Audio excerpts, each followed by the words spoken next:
महाराष्ट्र के वजीर आला देवेंद्र फडणवीस ने कांग्रेस के रुकने पार्लियामेंट राहुल गांधी को मुतअत्तिर झूठ बोलने वाला करार दिया।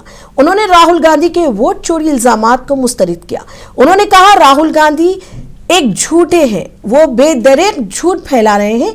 इन्हें ये देखकर तकलीफ होती है कि महाराष्ट्र के कुछ लीडरों को भी अचानक ये एहसास हो गया है कि राहुल गांधी सच बोल रहे हैं।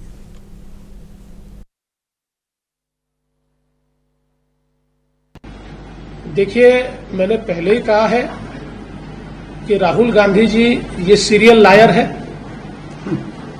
ये लगातार झूठ बोलते हैं। और अब मुझे बड़ा दुख है कि हमारे महाराष्ट्र के नेताओं को भी अचानक सपना पड़ा है कि राहुल गांधी ही सच बोल रहे हैं, इसलिए उनके झूठ में अब इनका भी झूठ मिल रहा है।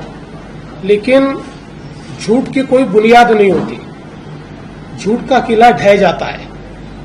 और जब तक ये नहीं जानेंगे कि जनता में जाकर जनता का वोट जीतना पड़ता है, जनता का विश्वास जीतना पड़ता है, तब तक ये अपने आप को समझा रहे हैं। इसलिए मैंने कल भी कहा कि दिल बहलाने के लिए ख्याल अच्छा है गालिब। देखिए,